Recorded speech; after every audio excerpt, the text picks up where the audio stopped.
Welcome to the Educators Among Us podcast, where we share motivational messages and inspiring stories for and about educators. Your host, Scott Barron, is author of the critically acclaimed book, Love 'Em and Lead 'Em, and provides powerful insights and wisdom for those who heed the call to teach, coach, lead, and serve at all levels of education.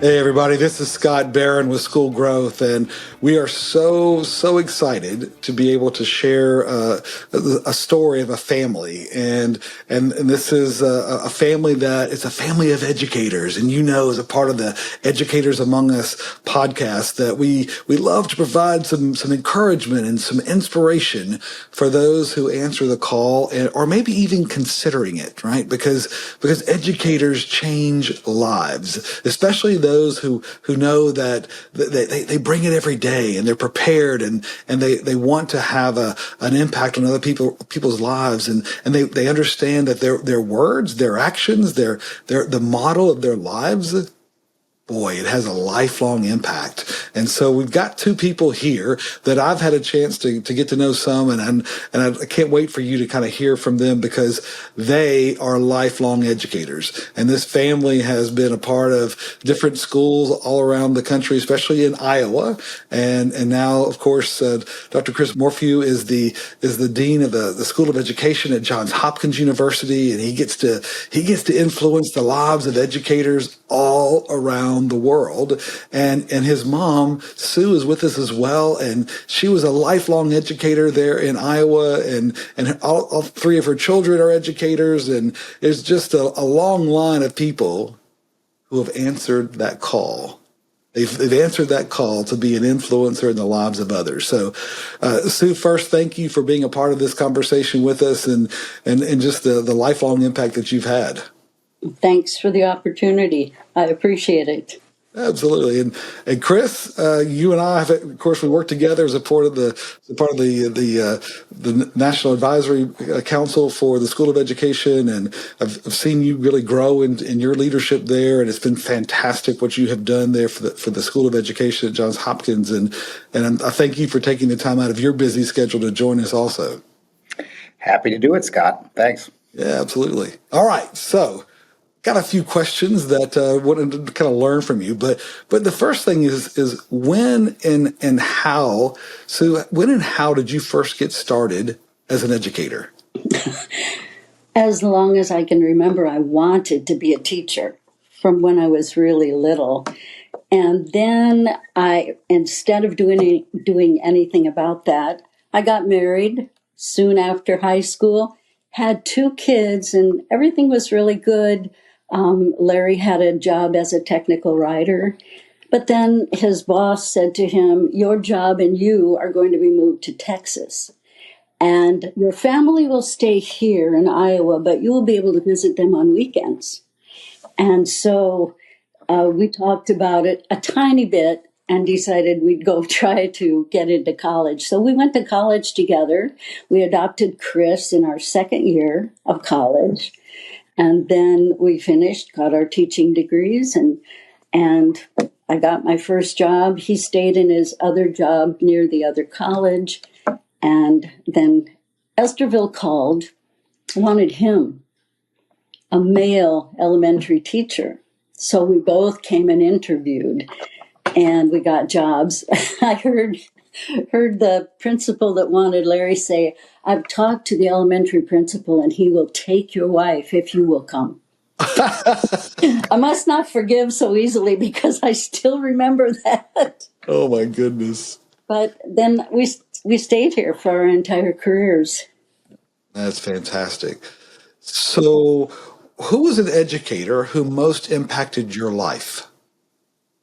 Mine was my high school 11th and 12th grade English teacher. Her name was Bertha Starkus. She had warmth, but not heat.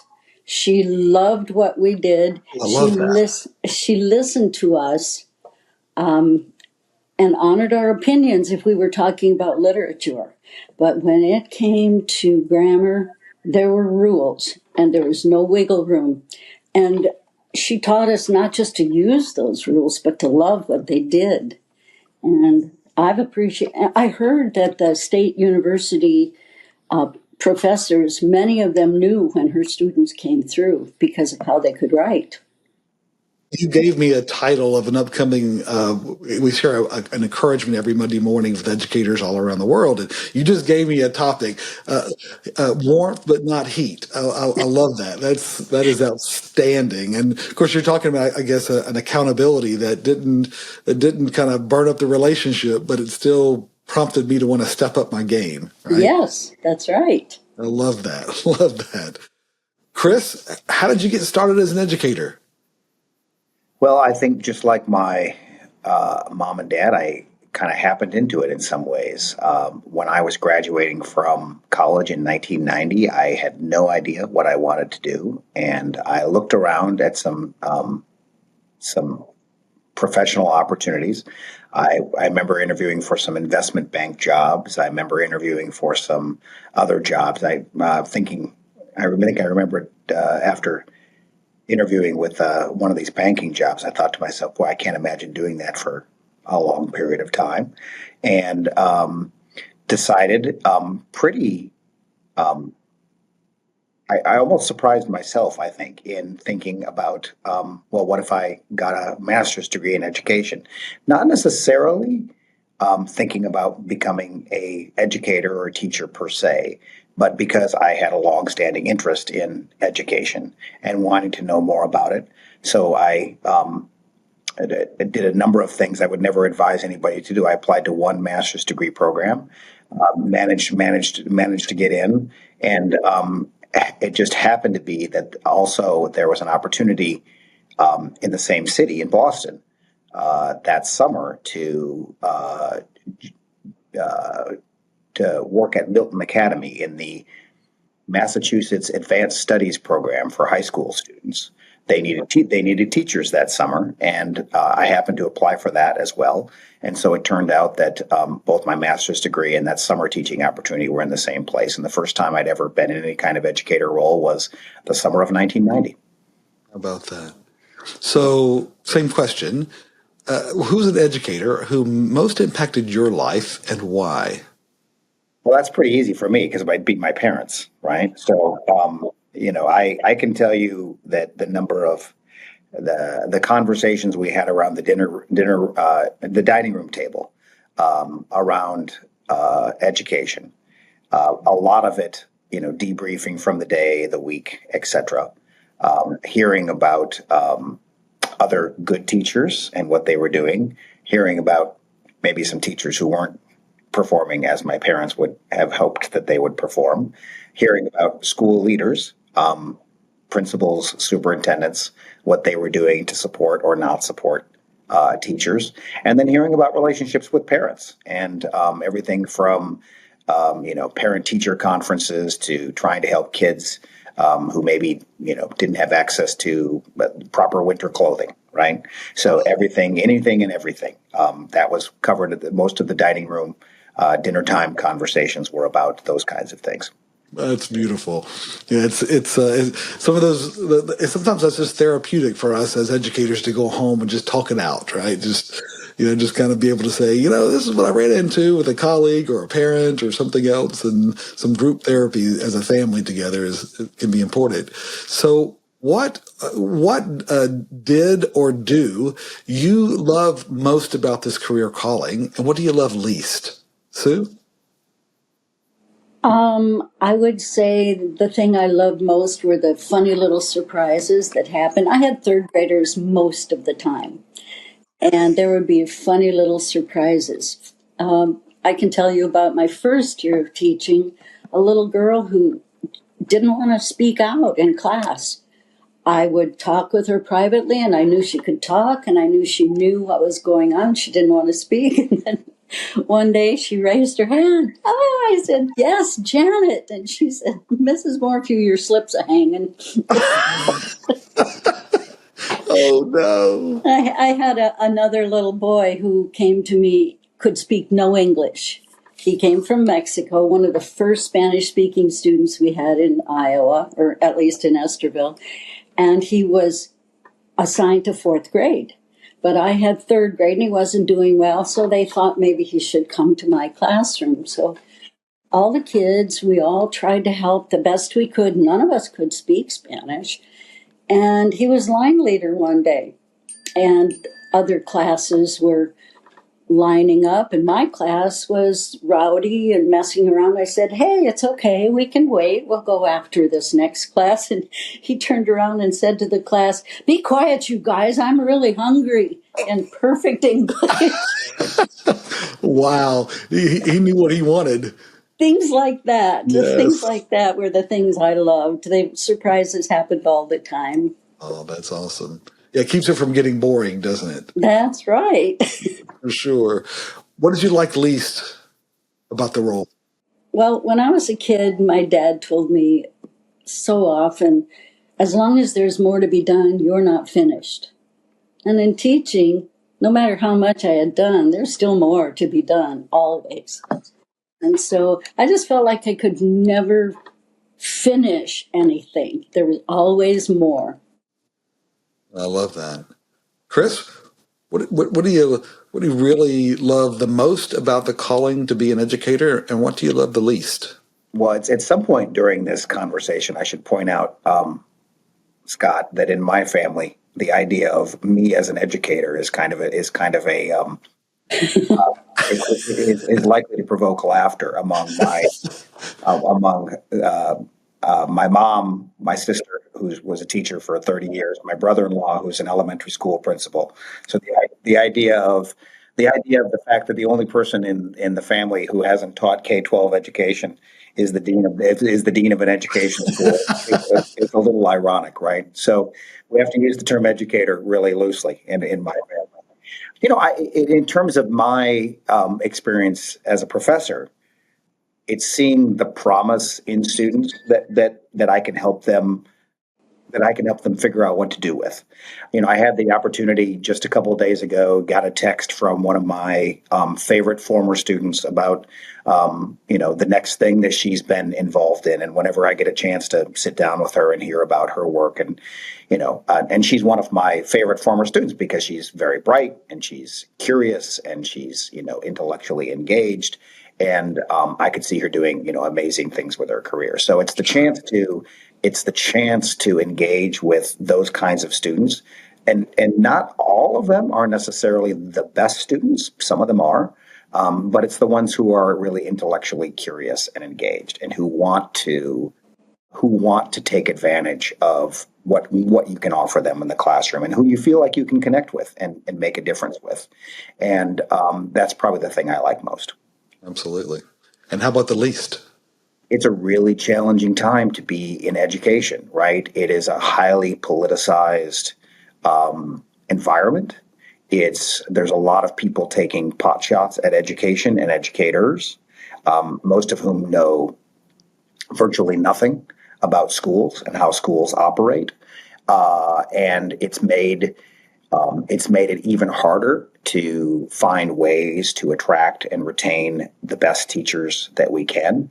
And so one of the results of that is that for a school of education like mine, and we operate a public school in East Baltimore, is the challenge of bringing in, supporting, retaining the best people we can. It's incredibly hard to be a really good teacher. Right? It's not so hard to be a mediocre or a poor teacher, but it's incredibly hard to be a good one. And we don't, participating in a leader in a country where so many people don't seem to value that, and where even if they say they value it, public policy doesn't follow. So it's a really challenging time to be in a space that everybody acknowledges is incredibly important, and everybody can talk about a teacher who's made a difference in their lives. There's a reason that the most common internet security password is who was your favorite teacher, or who's your third grade teacher, right? Because everybody remembers that. But we don't seem to think the same about being a grateful student as we do about being a grateful patient, and we should.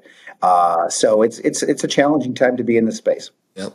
So, Mrs. Morphew, I guarantee you are a password for somebody out there in the login. So just know that about Oh, yourself. that's But Chris, good I to know. love a couple of the things you said there are important. I think one of those is that the most effective educators, they are able to l- maintain perspective, right? In other words, as they work with their students, and I think this was true of the educators that you guys as well as the ones that you mentioned, they see their students for the promise.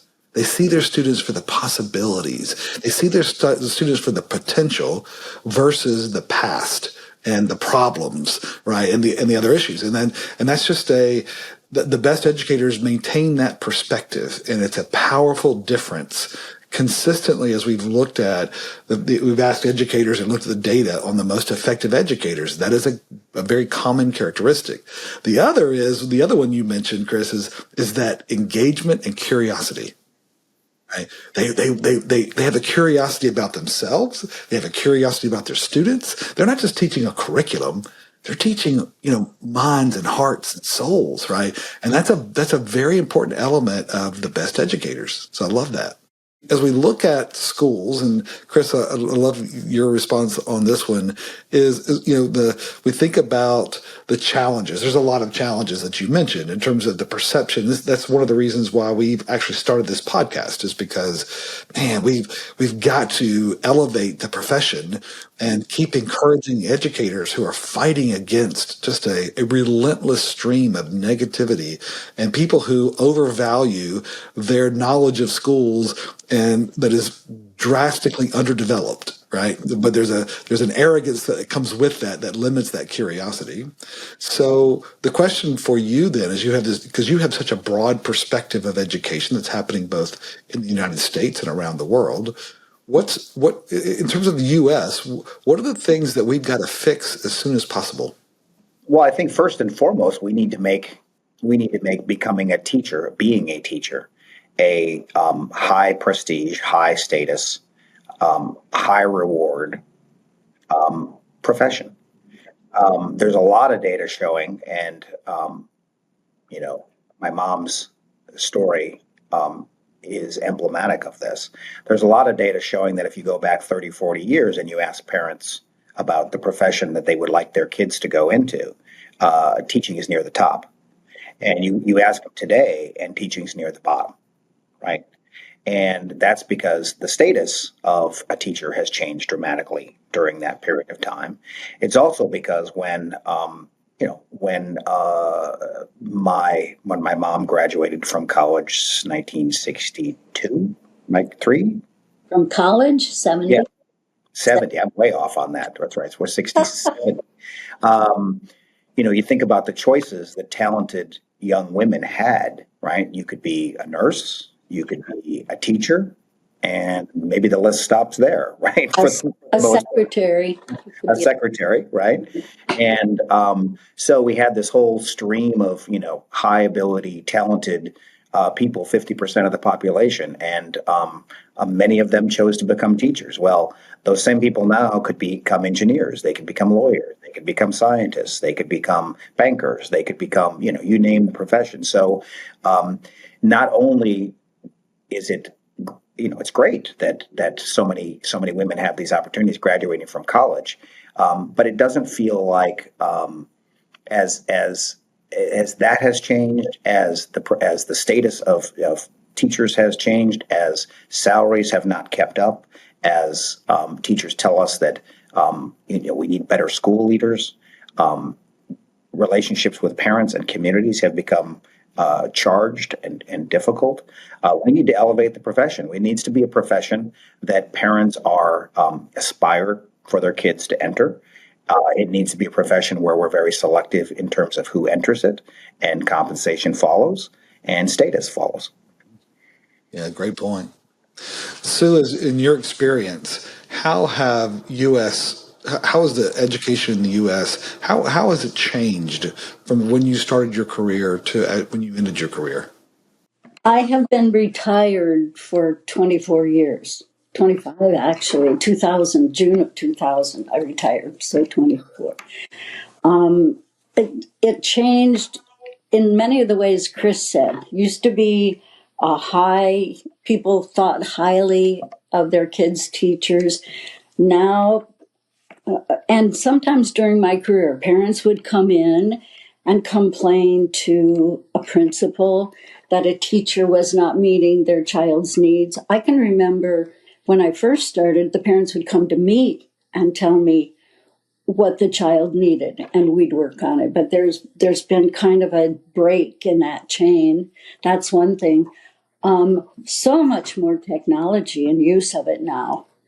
And when they told us we had to begin using computer-generated report cards, that was terribly hard for me. Not because I'm not techie, but that was only part of the reason. The other part was we had choices of canned comments to make, and none of them seemed to really fit. So I was always writing notes to stick in report cards. So that in one way made it more difficult. But of course now teachers can find all kinds of help through technology. And I tried to substitute where they had some kind of a smart board or something. The kids had to show me how to do it. It's true. Yes. So Well, I appreciate that. Yeah, you're right. The technology, and of course, over the last 25 years, we've had very significant changes in technology. And then what's coming this next 25 years, Chris, I was speaking at a conference yesterday of school leaders, and we were pointing out that, hey, the second quarter of the 21st century starts December 31st, right? So we've just finished the first quarter. You think about all the things that happened in the first quarter of this century, right? We had 9/11, we had the Great Recession, we had COVID, and the schools had to adapt along with all this emerging technology and mobile devices, and now moving into some thinking around AI. And I mean, there's just an amazing set of changes. And this is, of course, in an industry in which most of the participants, the leaders, they're not exactly excited about change. I mean, if you notice that, right? I mean, as we talk to educators, we get a chance to interview them through focus groups and other things. One of the things I've never had a teacher say is, I love being disrupted. I mean, how cool is that? That change is just beautiful, right? I don't hear that a lot. Even though we advocate a growth mindset, it's not something that we get really charged up about, right? So there is this sort of environment that we've been through. Well, for us as education leaders, it's one of those things where, hey, you think this first quarter was exciting? You wait till this next quarter, right? It's kind of like buckle up, because this is going to be, with what AI and virtual reality and these other tools are happening, along with changes in parent expectations and regulation and facilities and business models and right.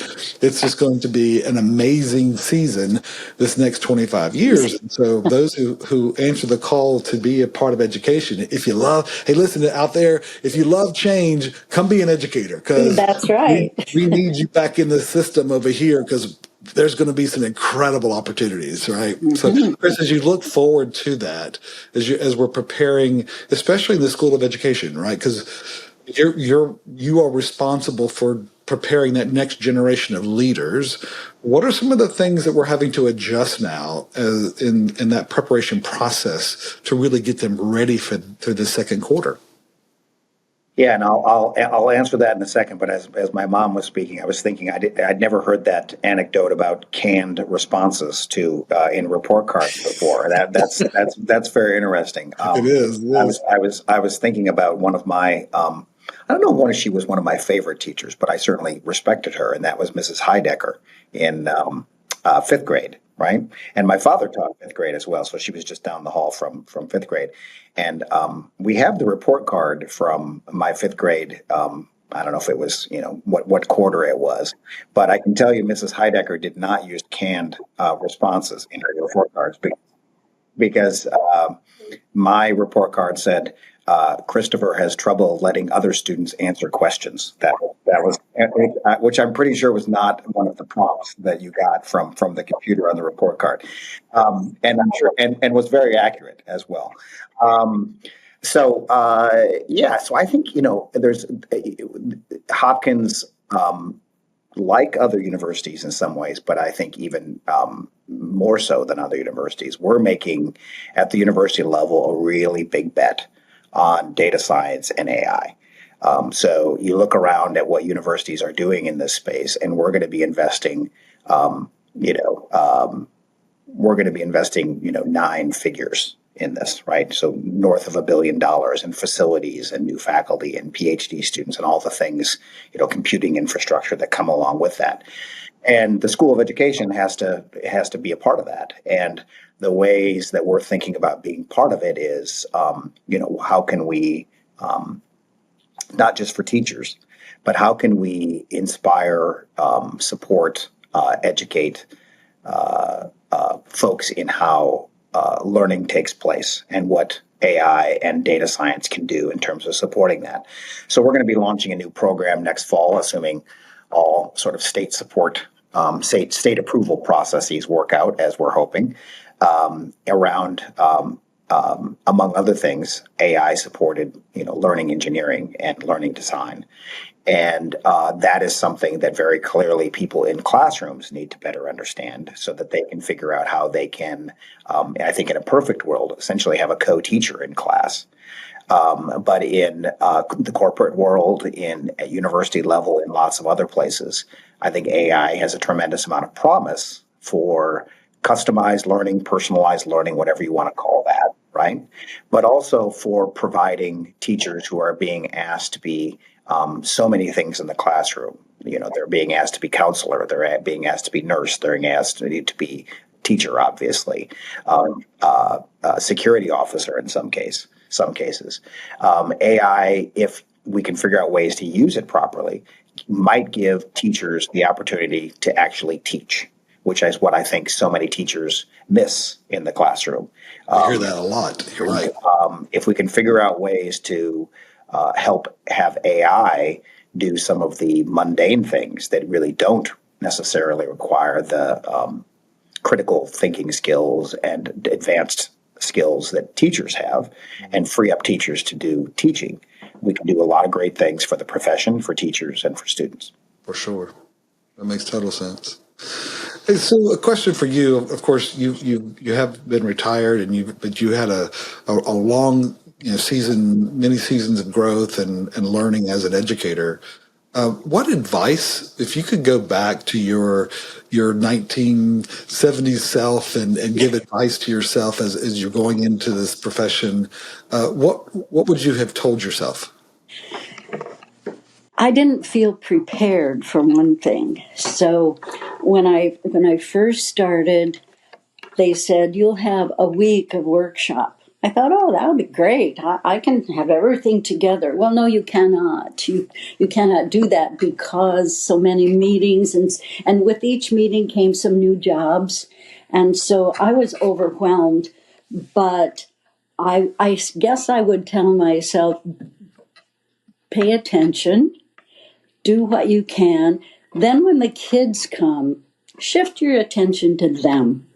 Totally to them. As far as the plans, my plans, I was revising almost every day because maybe it needed to be retaught or maybe something else had to happen. So I would say, pay attention in your getting ready and then shift your total attention to the kids.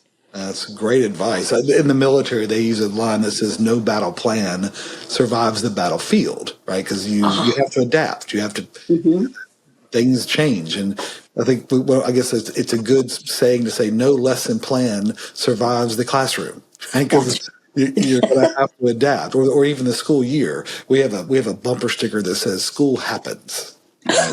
because there's just so many things that happen in school life, and we have to love families through all these adventures and that comes at them, and a lot of trauma, a lot of family situations and peer situations and social emotional situations, And so I think you're right. That ability to adapt and to remember that you're not teaching a curriculum, you're teaching human beings, right? Mm-hmm. Well, I love the way that you articulated that. I think it's a powerful message for all educators to remember. I know we get caught up in all the sense of urgency around the planning and the grades and the assessments and dot dot Mm-hmm. dot, right? But hey, pause, right? Remember, Right.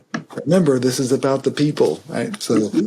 yeah, that's a vital lesson. So you've been through different cycles of life, and you look back a little bit, and we all have things that we're kind of proud of. I mean, there was things that we did in our profession that we can say, okay, that's one that I would kind of I'm not that I'm arrogant, but that's what I'm proud of, right? Because sometimes that's a changed life, sometimes that's an achievement. But so for you, Sue, what is that? What is that sort of those one or two things that you're most proud of? Early on, it wasn't my idea, it was my daughter's idea to set up a book buddy program for my third graders with a first grade class. And that took a lot of work, but it did a couple of things. For one thing, my third graders got to be teachers. They got to help the first graders to read, and the first graders, they were tight with their little buddy. They were assigned for the whole year. And the second thing was we got parents in there, the same parents and lots of them, every week for an hour. And it was fantastic. Just the best thing that could have happened. And I think it took a lot of work. I know it took a lot of work and a lot of scheduling, but I was most satisfied with that. And then after I retired, I wasn't ready to retire when I did, I guess, because I flunked retirement and went in. I did a long-term subbing, and then I went to the alternative high school. And I learned that I loved high school age. Maybe I should have been there all along, but it felt pretty good where I was. What So a those great story. So you were a third grade teacher for years and then go to alternative high school. So you're dealing with students that have been through some real challenges in life. Mhm. And now, Some of whom I've had before as third graders. oh my goodness. Yeah. And that was more fun than anything. I'm thinking, what? They pay me to do this? Those kids were great, and they needed the most help, of course, because for whatever reason they were not successful in the regular school. So there was one boy in particular that I felt really pleased with the outcome with him because he didn't want to come to school at all.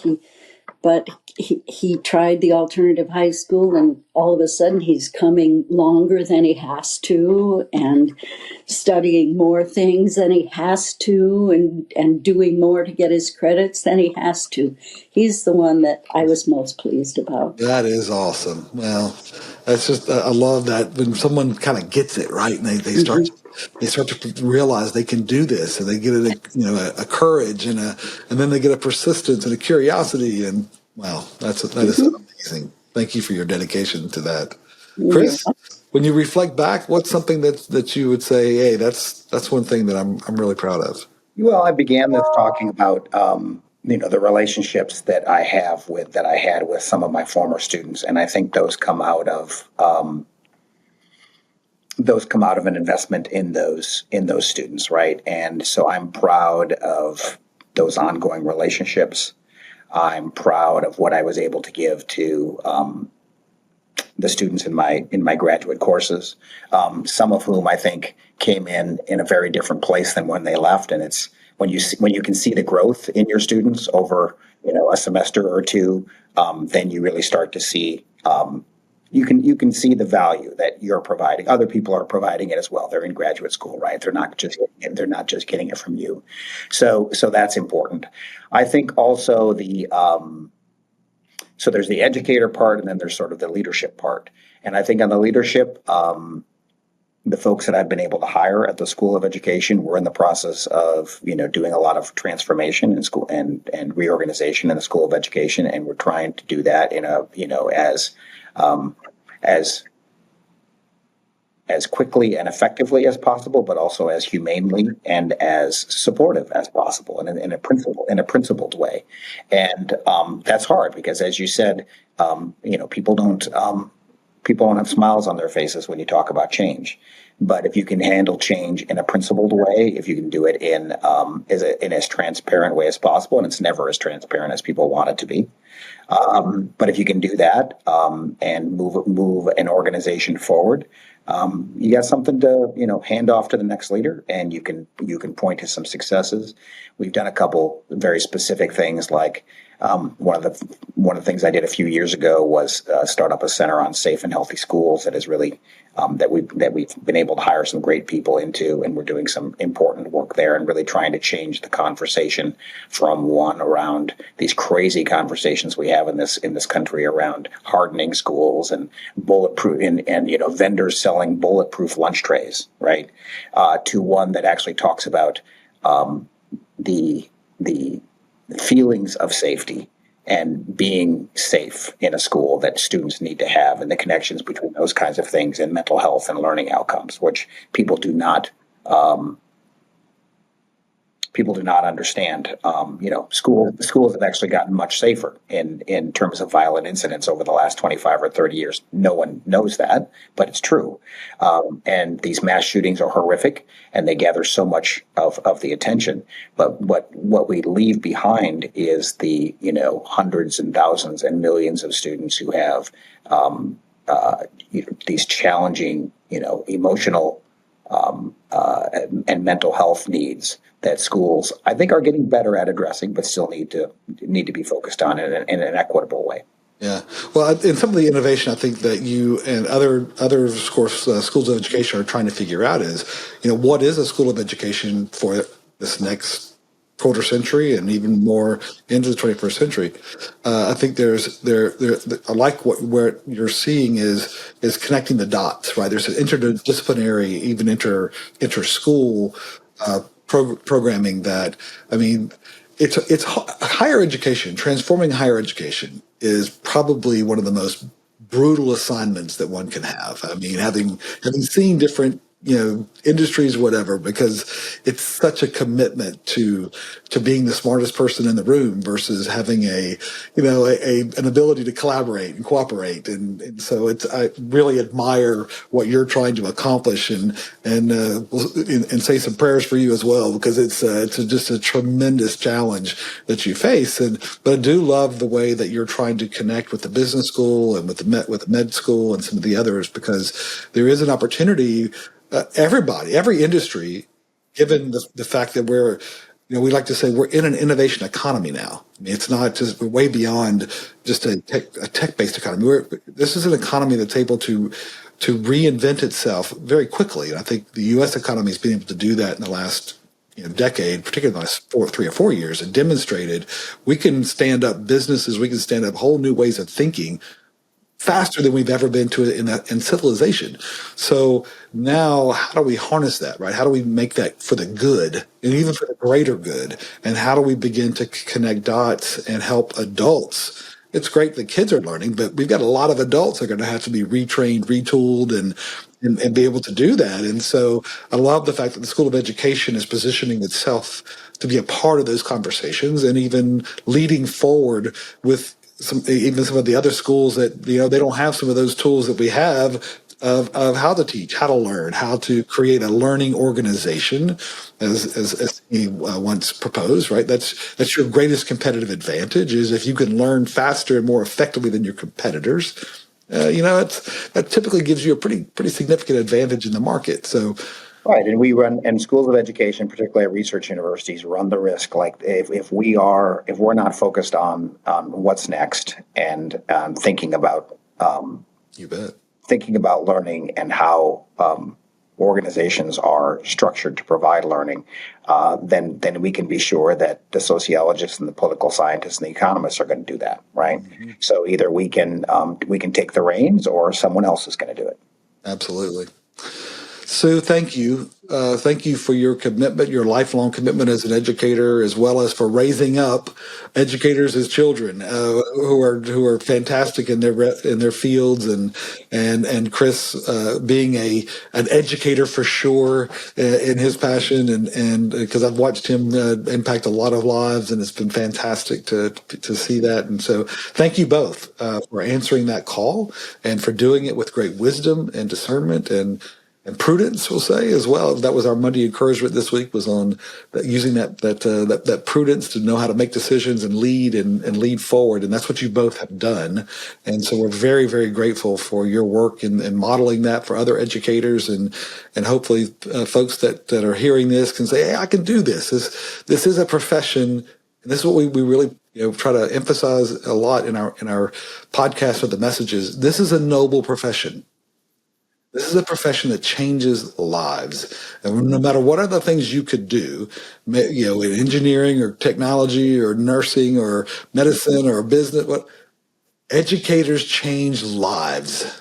And that is something that's worth doing, especially if you could bring, like Sue's demonstrated, when you have that love, and you could bring it every day, and you can adapt to where your students are. It's a beautiful thing, and it changes so many lives. And so thank you guys for being a part of that journey. And we look forward to continuing to see how the School of Education, Chris, as you lead that forward, how that continues to emerge and is able to not only compete, but also continue that life-changing work. So thank you both for what you do and for being a part of this conversation. Thank you, Scott. All right. Thanks, Scott. A pleasure. Thank you for joining us for the Educators Among Us podcast and for your courageous commitment to this noble calling. We get you and the challenges of this work. To stay connected with this community, be sure to subscribe to our podcast and weekly encouragement at educatorsamongus.com.